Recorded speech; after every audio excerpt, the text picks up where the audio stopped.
Alors, c'était une télévision locale? Bon, parce que là, je vais dire tout ça, après on commencera. C'est une télévision locale. Je dis où je les casse. Ils étaient installés là à côté, c'est comme ça que je les ai connus. J'allais souvent les voir. Eux venaient chez nous aussi. Pas tous les jours, mais souvent aussi. Et puis, ouais, c'était pas mal. Leurs trucs, j'allais voir comme ils montaient leurs films. J'allais voir.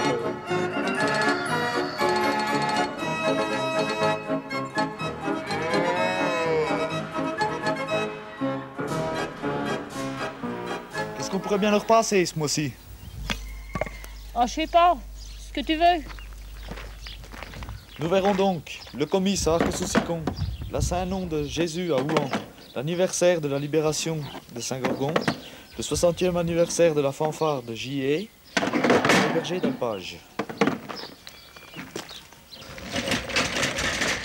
Communautaire, ouverte, hertzienne, locale, associative, commerciale, subventionnée, utopique, de foire, permanentes, éphémères, libre, rurale, rurbaine, de campagne, riche, pauvre, alternative, régionaliste, en apnée, sous perfusion de salons, de quartiers, d'immeubles, satellisés à la carte, câblés, abstraites, juvéniles, pirates, joyeuses, sérieuses, aventurières, expressionnistes, bucoliques et brouettes. C'est pas de l'info locale, on n'est pas des localiers, hein. On n'est pas comme les flics qui font le tour d'un secteur pour dire c'est mon coin. Non, il faut habiter, il faut vivre là, il faut vivre dans le secteur, dans le pays, hein, pour pouvoir faire une télévision locale de pays. La télébrouette, Télé-Sauget, existe maintenant depuis 7 ou 8 ans. Et elle commence à se poser beaucoup de questions. Des questions financières, des questions techniques, et même des questions existentielles. Les anciens bénévoles évoquent tout ça dans l'abbaye de Montbenoît.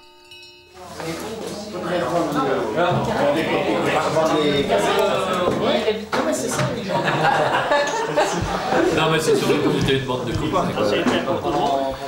Sans bande de copains, ça n'aurait jamais marché. Oui, ça avec un meneur, oui, mais c'est vrai. Oui, non, mais j'ai pas été. Et c'est vous qui m'avez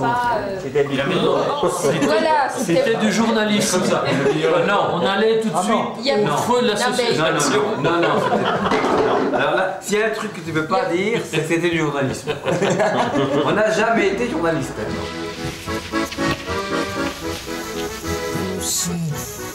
S'il n'y a pas de neige, qu'est-ce que vous comptez faire? Il faut bien examiner toutes les éventualités. On souhaite qu'il y ait de la neige, tout le monde le souhaite. Enfin, on ne sait jamais.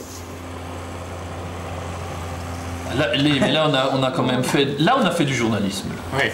Tu crois? Ah, on a filmé. Non, c'était en direct. Si. Là, le chapiteau s'est écroulé le soir, on était là pour filmer les gars qui c'était pas du journalisme, c'était. On avait fait vraiment la télé locale. Oui. Bah oui. En plus, c'était. On n'a pas fait un travail de journaliste avec des commentaires, des machins. On n'était pas journaliste. Parce qu'on n'a jamais su. Oui, on ne commentait pas derrière. Voilà. C'était pas notre but. On voulait relater. Et ben voilà. Mais il y a différentes façons de relater. Oui, on ne faisait pas un commentaire derrière. Voilà. De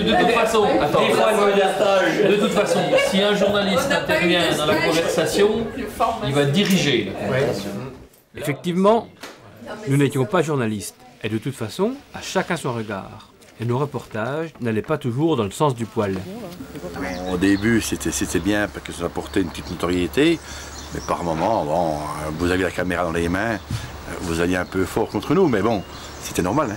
Bon, ce que je me souviens, parce qu'il y a quand même 20-25 ans cette fois-ci, hein, ce que je me souviens, c'est quand on a lancé les 24 des Neiges de Montbenoît, qui était une grosse manif, 400 bénévoles, un gros budget et tout. Et puis ce jour-là, Télé-Sauget ne trouve rien de mieux dans son compte-rendu de nous mettre une grande horloge au niveau du cloître de Montbenoît, en rappelant qu'on avait 2 ou 3 heures de retard par rapport aux résultats des coureurs qui passaient.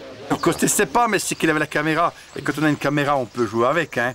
On peut passer ce qui est bien, ce qui est moins bien, puis ce qui est moyen, en disant, bon, on reste dans un créneau correct. Et là, je pense qu'à ce niveau-là, Télé-Sauget avait un petit peu débordé trop un dérapage. À gauche. Oui. Là.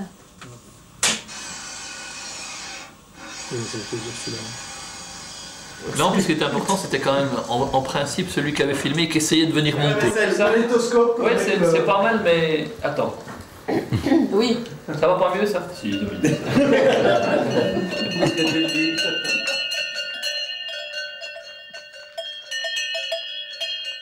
Une fois que j'avais soupé, j'allais voir quand il montait.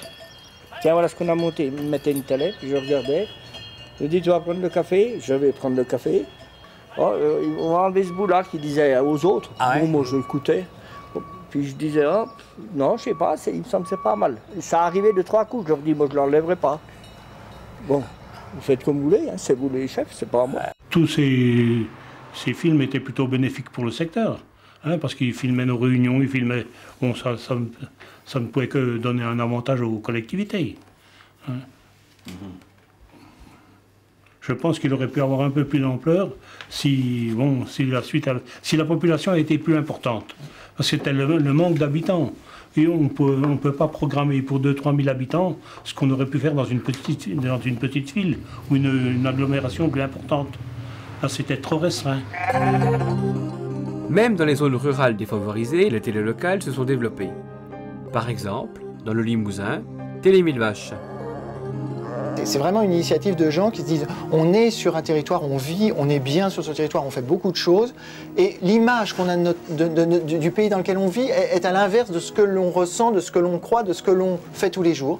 Et ben, on va prendre une caméra pour renverser ce regard, cette image et pour montrer justement que ce n'est pas le cas. Donc vraiment, Télé Mille Vaches, c'était ça. Je crois que c'est le plus important. C'est des habitants qui, à un moment, prennent la parole. En fait, ils prennent la parole, ils prennent une caméra pour prendre la parole, pour montrer à leurs voisins. Et ensuite, mais ce n'était pas le but premier, à l'extérieur du plateau, qu'il se passe ici des choses et que le plateau de Mille Vaches n'est pas si mort que ça, quoi. Bonjour à tous, merci de nous retrouver. Alors, évidemment, tout de suite, on s'est dit, ça y est, il y a des gens qui font la même chose que nous ailleurs, il faut absolument qu'on aille les voir. Et donc, tout de suite, Télé Mille Vaches a essayé de se mettre en contact avec ces gens. C'est comme ça qu'on a entendu parler, puis rencontré les gens de Télé Sauget, qui à l'époque faisaient figure d'ancêtres, hein, c'était 1978. C'était souvent des télévisions qui étaient dans le milieu rural. Donc, en fait, il y avait Télé Sauget, évidemment, dans le Jura. Il y avait le Tamboulinaire qui était au fin fond des Monts d'Arrée, enfin au centre des Monts d'Arrêt. Il y avait la Télé-Gazette qui était dans les Alpes de Haute-Provence. Il y avait Vidéothèque Trégor. Donc, ces télévisions avaient quand même des points qui les rassemblaient. C'était vraiment la volonté de représenter leur territoire et de montrer que finalement on n'était pas plus plouc dans le Sauget, qu'en tout cas ces ploucs ils étaient aussi intéressants que ce qu'on voyait à côté. Et qu'il n'y a pas de raison que ces gens-là ils aient jamais accès à la télé, quoi. Ils n'avaient jamais accès à la télé, donc il n'y avait pas de raison. Pour s'entraider et se faire reconnaître, la plupart des télés locales se sont réunies en créant la Fédération des vidéos de pays et des quartiers. Ces télévisions, elles ont quand même partagé toutes aussi une précarité absolument extraordinaire. C'est-à-dire que c'est des gens qui n'avaient pas ou très peu de subventions. Quand elles en avaient, c'était un tout petit peu de la commune, qui elle-même était toute petite, donc n'avait pas d'argent, ou un tout petit peu du conseil général. Éventuellement, à un moment, pour des opérations de préfiguration de télévision locale, elles ont eu quelques financements de la data, mais c'était quand même très marginal. Donc c'est des groupes qui n'avaient pas d'argent, donc c'était pas un marché c'était un marché pour quiconque.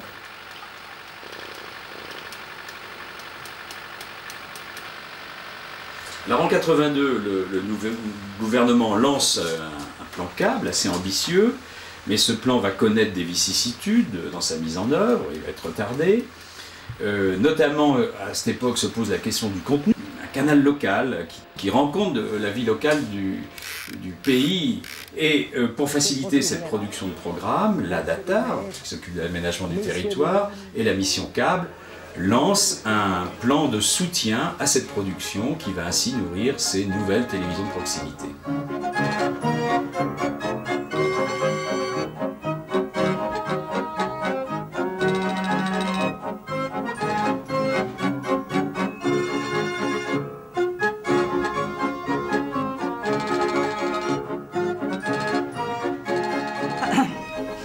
Quand son mineur s'en va la voir, son petit cœur soupire.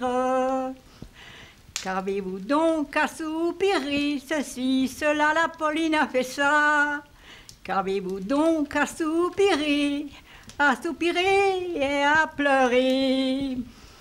Ah, si je pleure, ça n'est point tort, j'en connais bien la cause. Ah, si je pleure, j'en ai point tort, j'en connais bien la cause. On entend dire par-dessus tout ceci, cela, la Pauline a fait ça. On entend dire par-dessus tout que je suis enceinte de vous. Si tu es enceinte de moi, c'est bien par ta bêtise. Et je t'ai dit plus de 100 fois ceci, cela, la Pauline a fait ça. Et je t'ai dit plus de 100 fois que je ne t'épouserai pas. Ah, si tu veux pas m'épouser, donne-moi donc pour vivre. Ah, si tu veux pas m'épouser, donne-moi donc pour vivre. Donne-moi 5 à 600 francs, ceci, cela, la Pauline a fait ça. Donne-moi 5 à 600 francs pour nourrir la mère et l'enfant. 5 à 600, c'est un peu trop pour un mineur pas riche. Quand la Pauline va au marché acheter des cerises, elle met son beau tablier blanc, ceci, cela, la Pauline a fait ça. Elle met son beau tablier blanc pour y cacher son accident.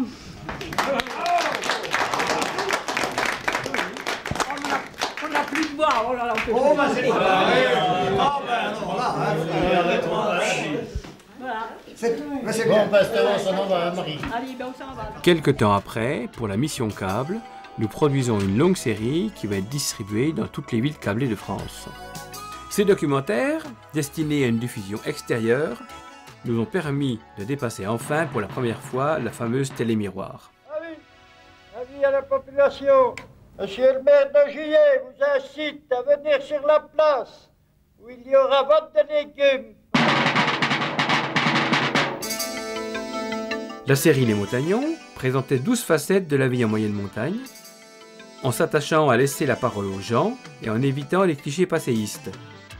Par exemple, des petits documentaires sur les clubs de foot, la double activité, les bals du samedi soir, les petits bistrots, ou encore les correspondants locaux du journal régional. J'aime bien, je passe pas mal de temps, mais j'aime bien. Je trouve intéressant. Oui. Puis je me fais du souci, j'ai peur que ça soit mal retransmis dans le journal, des fois des erreurs. Alors jusqu'à ce que l'article arrive, je m'inquiète tout le temps. Ben, c'est ce contact avec la population, et puis relater, c'est l'amour du pays, hein, montrer que Juillet est un village dynamique, en pleine expansion. Mais surtout, c'est toujours dans le souci de rendre service aux gens. Hein. On ne fait pas le journal pour gagner de l'argent. Hein. Disons que ça fait, faut dire honnêtement, ça fait une bonne cagnotte. Hein, c'est tout, quoi. Mais autrement, au départ, on ne fait pas ça pour de l'argent. Hein. Parce qu'on a 7 francs pour une photo qui paraît, et puis 10 centimes pour une ligne. Ben, j'aime bien écrire. Ouais. J'aime bien faire des articles, vous voyez. Je relate toutes les fêtes, toutes les mariages, les décès.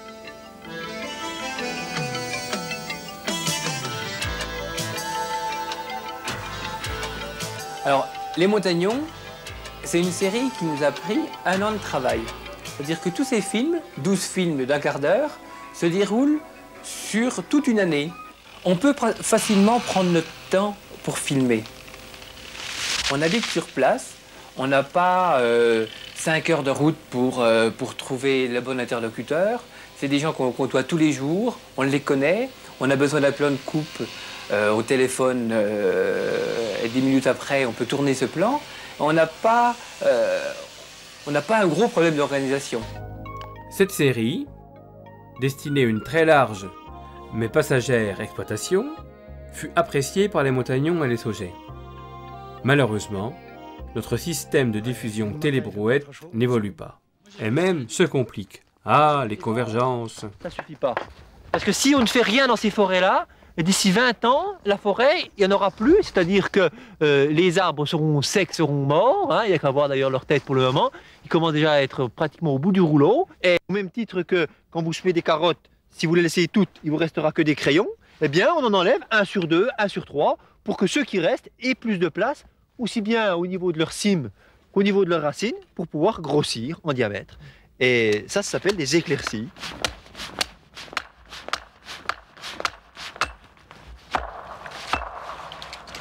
Voilà. Ensuite, le numéro d'ordre, numéro 3.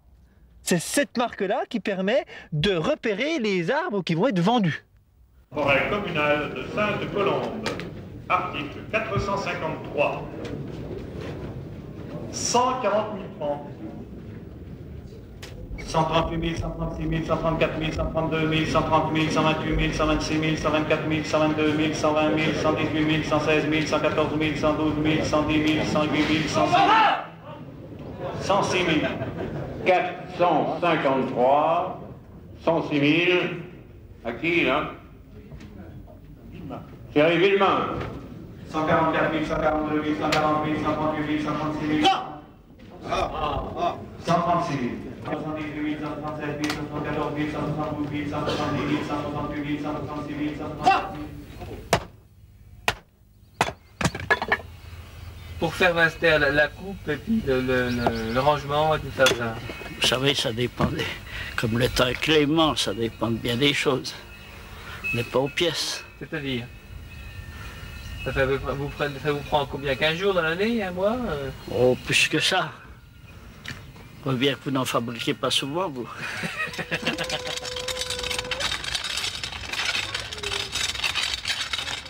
Maintenant qu'elle a fait ses preuves, Télé-Sauget aimerait bien améliorer ses moyens de diffusion. Pour le câble, rien de possible avant 15 ou 20 ans. Les contacts avec FR3 pour disposer d'un temps d'antenne n'ont encore rien donné. Reste la distribution hertzienne, des pourparlers sont en cours. Avec 1 ou 2 télévisions dans chaque village, les 4637 habitants du canton pourraient enfin, tous en même temps, se regarder causer dans le poste. Que Télé-Sauget patiente, FR3 accueillera d'autres télévisions seulement quand le Parlement l'aura décidé. C'est lui qui décide. Ça ne va pas être facile de faire évoluer notre mode de diffusion.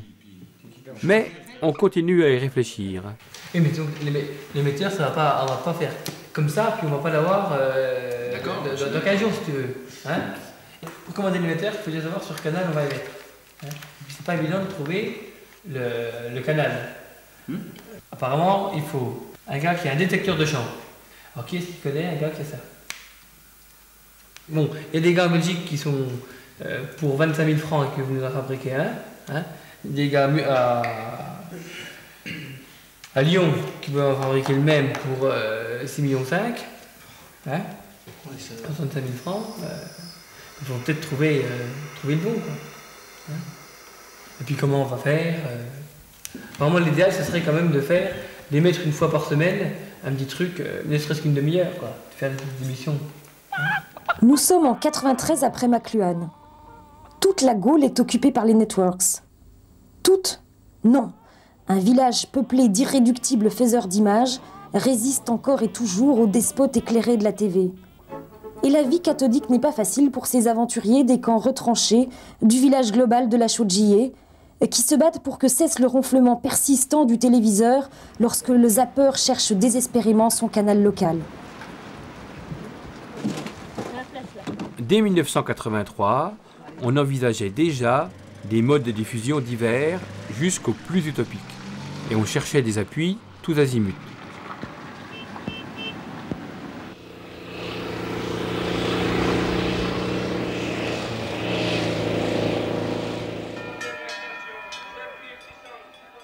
Je pense que l'avenir de votre télévision sera bon parce que vous êtes une bonne télévision. Mais actuellement, il y a une demande de télévision. Évidemment, il va y avoir d'autres chaînes, il n'y aura plus de concurrence. Mais il faudra vous entendre avec la chaîne régionale ou une autre pour avoir quelques créneaux. Alors vous ferez un petit peu de télévision libre comme vous faites et un petit peu de télévision affiliée, associée à la chaîne la plus proche. Voilà comment je vois votre affaire. C'est que je suis un peu saugé par le cœur. C'est l'ouvrer, Sauget, Finrafont, de l'abeille, de la tcha, des Aïd, les Ramones. Est-ce que je peux vous demander ce que vous pensez des télévisions locales? Des télévisions locales. Moi, je suis tout à fait favorable au développement des télévisions locales, naturellement avec un minimum d'ordre et de discipline pour qu'il n'y ait pas d'interférence technique. Mais j'y suis tout à fait favorable et je vous souhaite le meilleur des développements et le meilleur des avenirs. Moi, je pense qu'il serait intéressant pour les télévisions comme Télé-Sauget de subir peut-être l'expérience de la diffusion.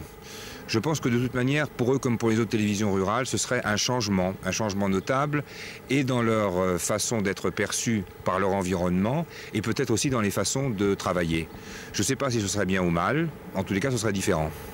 Mais vous seriez prête à faire une démarche auprès du président de la République, par exemple, ou quelqu'un d'autre, pour autoriser Télé-Sauget à émettre? Je peux bien faire la demande, c'est pareil. Hein. D'abord, Monsieur Mitterrand, c'est mon collègue. Hein. Oui. Il n'osera pas me refuser ça. Ben, j'espère. Bon, cette histoire d'émettre, quand même, ça a titillé quand même beaucoup de monde. Oui, alors on est en 1982, changement de majorité, et il y a le vote d'une loi qui supprime le monopole de programmation. Donc vont apparaître des télévisions commerciales, nationales, financées par la publicité. Mais aussi, ce mouvement succède à cette période où des radios libres sont apparues dans le pays. Elles ont été légalisées, elles aussi, en 81 et puis par la loi de 82. Mais les télévisions associatives, pirates, vont émettre parce qu'elles ne sont pas légalisées. Donc on voit apparaître quelques télévisions qui émergent à Paris et en province, qui sont des télévisions pirates qui émettent illégalement.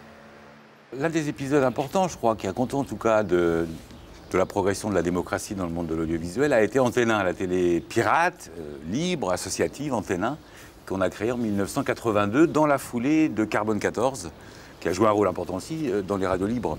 On a acheté clandestinement en Italie un émetteur qu'on a passé en pièces détachées, parce que c'était interdit d'acheter des émetteurs de télévision en France, d'ailleurs on n'en trouvait pas. Donc on a acheté en Italie, on l'a fait passer en pièces détachées, et puis on avait notre émetteur, on a fait une collecte d'ailleurs très large pour pouvoir payer cet émetteur, ça coûtait un peu plus cher qu'aujourd'hui. Et on a commencé de manière très légère, puisque tout tenait dans quelques valises et quelques malles, à courir les toits en étant très mobile, puisqu'on était menacé de saisie en permanence, à courir les toits pour faire des diffusions pirates, en faisant passer l'info par les radios libres de l'époque, disant voilà, aujourd'hui, Antenne 1 diffuse depuis tel toit, dans telle direction, mettez-vous sur tel canal herdien pour recevoir ces programmes.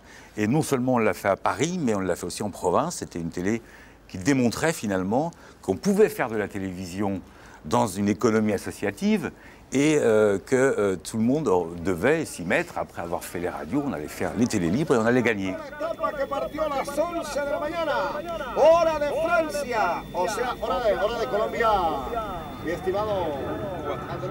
Ce qui nous a certainement manqué à ce moment-là, ce sont les connexions avec les réseaux militants pour faire évoluer notre système.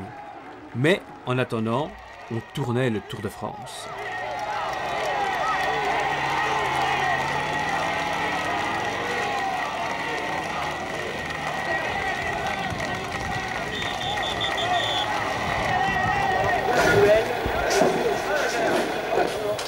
Vous nous laissez un petit peu travailler là, s'il vous plaît. On s'est fait jeter plusieurs fois. Si, par les vedettes de la télé. Ah oui, les vedettes de la télé. Ils avaient bien compris.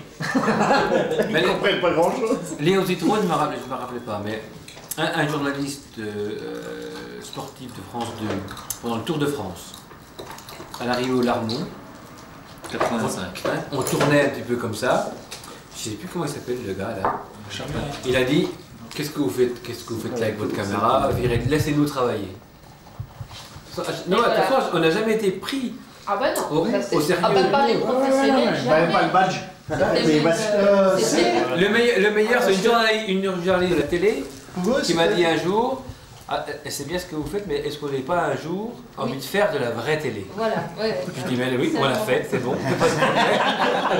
Au niveau régional, notre chaîne FR3 sera bien sûr toujours présente, mais ne sera donc plus la seule à vous proposer des programmes locaux. En Franche-Comté, 2 nouvelles chaînes privées locales pourraient voir le jour d'ici à 1986. 6 dossiers ont déjà été déposés dans ce sens auprès de la haute autorité, auquel s'ajoutera celui de Télé-Sauget, la plus ancienne télévision privée qui fonctionne dans notre région.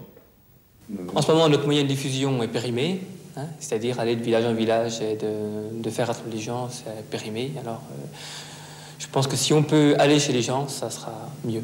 Vous avez bon espoir que ce projet soit accepté? On a bon espoir, mais je crains qu'il y ait beaucoup d'embûches. Lesquelles? Hein? Est-ce qu'il y aura une onde hertzienne pour nous? Est-ce qu'il y aura de la place, hein? On est en zone frontière, on est dans la montagne, on n'a pas les bonnes conditions pour l'instant, au moins du point de vue émetteur. Quel est votre principal avantage pour fonder cette télé locale? On sera certainement une des rares télévisions locales à avoir des archives. Bon, allez, on va chercher la boîte d'ampoule, voilà. Comme nous n'avons pas réussi à résoudre tous les problèmes techniques, financiers, juridiques pour créer une télé locale de plein exercice, c'est-à-dire une vraie télé, Allez, c'est parti. nous avons fait beaucoup de cirque auprès des autorités pour qu'elles nous prennent enfin un petit peu au sérieux, et nous avons obtenu en 1988, pour l'occasion de notre 10e anniversaire, une autorisation temporaire d'émettre pendant 10 jours. Mais suite au prochain numéro.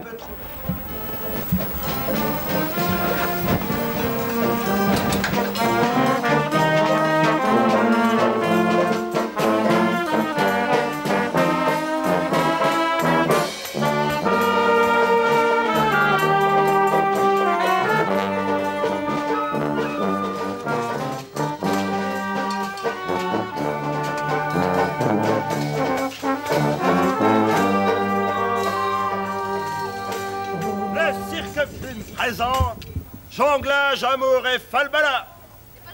Une symphonie, un feu d'artifice, de grands sentiments.